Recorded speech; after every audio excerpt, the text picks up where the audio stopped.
एक तरफ तो अर्थव्यवस्था चौपट हो रही है और दूसरी तरफ जिन अच्छे दिनों का वादा करके ये आए थे वो ये दे नहीं पाए हैं, तो कहीं 2024 में गड़बड़ ना हो जाए, इसलिए अब जो भी क्रिटिकल वॉइसेस हैं उनके ऊपर हमले और बढ़ेंगे और ये लगातार जो जगह जगहों पे दंगे हो रहे हैं उससे ध्रुवीकरण को और बढ़ाने की कोशिश की जाएगी। मुझे ये भी लगता है कि ध्रुवीकरण की भी ना एक सीमा है। उस ध्रुवीकरण की सीमा इसलिए है क्योंकि देखिए, जब लोग खा सकेंगे, जिंदा रह सकेंगे, तभी तो ध्रुवीकरण के जाल में फंसेंगे ना। तो अगर अप्रोप्रिएट मेजर्स नहीं लिए गए और जिस तरह से एजुकेशन का क्राइसिस आ रहा है, खाने पीने का क्राइसिस आ रहा है, वो ऐसे ही बढ़ता रहा, मुझे लगता है कि वो ध्रुवीकरण अपनी सीमा पे, पोलराइजेशन अपनी सीमा पे पहुंच जाएगा, वो बेअसर बन जाएगा। क्योंकि हर एक स्ट्रैटेजी की एक अपर लिमिट होती है ना। अब वो अपर लिमिट पे अगर पहुंच गया फिर ये क्या करेंगे, ये सोचने की बात है। और अभी तो 2024 के इलेक्शन में भी वक्त है, तो जिस तरह का इकोनॉमिक क्राइसिस यहाँ गहरा रहा है, एक ऐसे देश में आप जहाँ मतलब 20 रुपये की आमदनी पे 80% लोग जीते हों पर डे, वहाँ पे आप सोचें कि चीज़ें प्राइवेटाइज हो जाएंगी, अच्छी सड़कें बना लें, तो उससे जो लाभ हो रहा है वो अच्छा लगता है। क्यों? क्योंकि वो एक बड़ा साइज़ है अपर मिडिल क्लास का ना, वो गाड़ी चलाता है, उससे अच्छा लगता है। लेकिन वोट देने वो कम जाता है, वोट देने वो ज़्यादा जाता है जिसको इन चीज़ों से कोई खासा फ़र्क नहीं पड़ता, जो अपनी गली मोहल्लों में रहता है, अपने गांव देहात में रहता है, जो शहर की तंग बस्तियों में रहता है। वो अगर नाराज़ हो गया तो कैसे काम चलेगा, ये मुझे लगता है कि ये। और एक आखिरी बात और कहना चाहूँगा, लोग पकौड़े तलने के लिए अच्छे दिन की तमन्ना नहीं करते। अच्छे दिन की तमन्ना लोग उस स्थिति से ऊपर जाने के लिए करते हैं जिसमें वो मतलब विरासत में जा सकते थे या अपने दम पे जा सकते थे।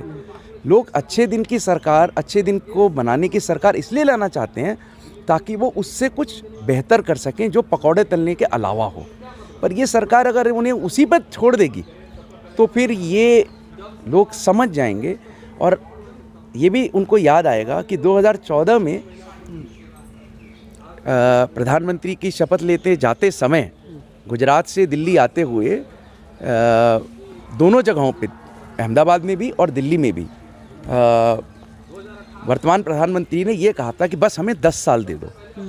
तो वो जो 10 साल का समय है वो अब 2024 में पूरा हो जाएगा। तो अब लोग मूल्यांकन करेंगे। तब तक तो ये कह रहे थे चलो 5 साल हुए ना, जब 50 साल दूसरों को दे दिया, 70 साल तो क्या हो गया। आपने 10 साल मांगे थे और अगर आप 10 साल में अब अच्छे दिन नहीं दे पाए तो फिर आपके पास कुछ बचेगा नहीं। क्या कहेंगे, 5 साल और दे दीजिए, लेकिन हम फेल हो गए। आपने कहा कि आर्थिक क्राइसिस है देश में, लेकिन पांचवी अर्थव्यवस्था कैसे बन गया फिर? पांचवी अर्थव्यवस्था 2 वजहों से बना है। एक इसलिए क्योंकि हमारे देश में जनसंख्या अच्छी खासी है, तो ये एक बड़ा बाज़ार है। और दूसरा ये कि मतलब इसको पूरा कर दूं, इसमें ये सरकार होती या नहीं होती वो इसलिए होना अनिवार्य है। एक बड़ी आबादी है तो वो बड़ा बाज़ार है, और वर्तमान जो पूंजीवाद का दौर है वो बाज़ार अर्थव्यवस्था का दौर है। तो जो बाज़ार बढ़ा वो अर्थव्यवस्था बढ़ी, पहली बात। दूसरी बात ये कि इस देश की सरकार ने कुछ चुने हुए घरानों को इतनी खुली छूट दे दी कि वो तमाम किस्म के सच्चे झूठे दावे करके बड़ी बड़ी कंपनियां बन गए, और उसका जो ग्लोबल इंडेक्सिंग है उसके ऊपर सीधा सीधा फ़र्क पड़ गया। उनमें से कुछ की पोल खुली है, कुछ की और खुलेगी, लेकिन उस बड़ी अर्थव्यवस्था का नुकसान देश को ये हुआ कि जिस देश में पहले 10% लोगों के पास मतलब 60% से ज़्यादा वेल्थ हुआ करती थी, अब उसमें पिछले कई सालों से ये ट्रेंड चल रहा है कि जो न्यूली जनरेटेड वेल्थ है वो उसका 90% केवल 1% के पास चला जाता है। तो उस बड़ी अर्थव्यवस्था का देश को कोई फ़ायदा नहीं हुआ, ये भी याद रखिए। ये तो देश की अर्थव्यवस्था नहीं है, ये उस 1% की अर्थव्यवस्था है जो बड़ी बन गई है। 1% का जिक्र किया आपने, अडानी अंबानी को लेकर बड़ी चर्चाएं हो रही हैं देश में पिछले कई सालों से, क्या कहना है सर अडानी अंबानी? दुनिया के कई देशों में जर्मनी और यूएस उसके बड़े उदाहरण हैं। ऐसा होता आया है कि जब कोई नई राजनीतिक शक्ति उभरती है तो उसके पीछे इसी तरह के बड़े कॉरपोरेट हाउसेस का हाथ होता है। लेकिन उसके पीछे के दो फैक्ट्स हैं जो बहुत इंटरेस्टिंग हैं। एक ये कि ऐसे जो तेज़ी से उभरने वाले कॉरपोरेट हाउसेस होते हैं उनकी लाइफ बहुत लंबी नहीं होती, और इसलिए जब उनका डिक्लाइन होता है तो जिन सरकारों को उन्होंने सपोर्ट किया होता है उन सरकारों के सामने भी बड़ा भारी क्राइसिस आता है। एक ये बात है। और दूसरी बात ये है कि अगर आप ग्लोबल कैपिटल की बात करें तो ग्लोबल कैपिटल लगातार देशों में नई नई लीडरशिप खड़ी करती है। 5-10 साल एक को चलाया और फिर 5-10 साल बाद दूसरों को चलाया। अगर आप देखें तो आम आदमी पार्टी का उभार भी दरअसल उसी प्रक्रिया में होती हुई एक कड़ी है। तो अब उनको कहाँ तक लेके जाएंगे वो देखना पड़ेगा, फिर उसके बाद उनका क्या करेंगे ये भी देखना पड़ेगा। तो ये अर्थव्यवस्था के सवाल इतने जटिल हैं जिनको मतलब अगर आप इतिहास की नज़र से देखें तो उसमें ये सब कठपुतलियाँ बन के रह जाते हैं। जिनको हम हीरो मानते हैं दरअसल वो कठपुतलियाँ होते हैं। हीरो तो ज़मीन पे होते हैं। प्रधानमंत्री की डिग्री का जिक्र किया जा रहा है आजकल और पूछा जा रहा है डिग्री दिखाओ मोदी जी, ये कहाँ तक सही है? पहली बात तो ये है कि अगर उनकी डिग्री के बारे में कोई पूछता है तो वो खुद ही दिल्ली यूनिवर्सिटी का रिकॉर्ड निकाल के सार्वजनिक करवा दें ताकि ये हमेशा के लिए बहस ख़त्म हो जाए।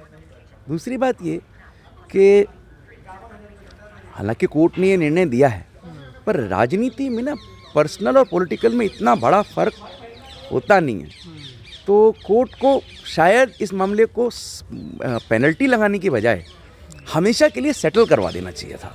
ये रिकॉर्ड पूरा जो है अपने जजमेंट के साथ लगा के पब्लिक कर देते तो ये राजनीतिक मुद्दा ख़त्म हो जाता। मैं तो अभी भी कहूँगा कि कोर्ट को यही करना चाहिए। और तीसरी बात ये है,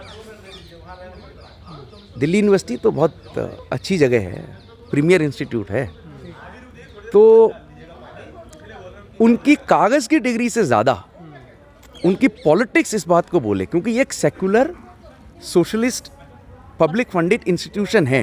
अगर वो इस लेगेसी को आगे बढ़ाते हैं तो मानेंगे कि वो हमारे हैं, वरना वो हमारे नहीं। तो बता चुके हैं ना अपने इंटरव्यू में, कई बार बता चुके हैं इस बात को लेकर। नहीं वो तो ठीक है, वो तो ये भी कहते हैं ना कि अच्छे दिन आ रहे हैं, तो लोग मानने को तैयार नहीं है ना। तो राजनीति में परित्याग तो करना ही पड़ता है ना। राजा राम ने भी सीता का परित्याग इसलिए थोड़े किया था कि वो मानते थे कि वो अपवित्र हैं, पर प्रजा रंजन का सवाल है। तो विश्वास नहीं मोदी जी की बातों पर, मतलब लोगों को नहीं है, इसलिए ये सवाल, वरना कोई सुने ही क्यों इस बात को, है ना। शायद तभी ये बात उठ रही है, चाहे वो लोग थोड़े ही हों। मैं ये नहीं कह रहा वो ज़्यादा हैं, चाहे थोड़े ही हों, क्योंकि वरना तो कामराज जैसे लोग हैं जो मतलब अंगूठे छाप थे इस देश में राजनीति में बड़े हुए। तो इस देश की राजनीति में दरअसल ऐसा कुछ नहीं है कि जिसको ये शिक्षा हासिल होगी वही आगे बढ़ेगा, तो वो सवाल नहीं है। लेकिन अब लोगों को अगर ऐसा लगता है तो इस मामले को ख़त्म करने का तरीका ये सारा रिकॉर्ड सार्वजनिक कर दीजिए।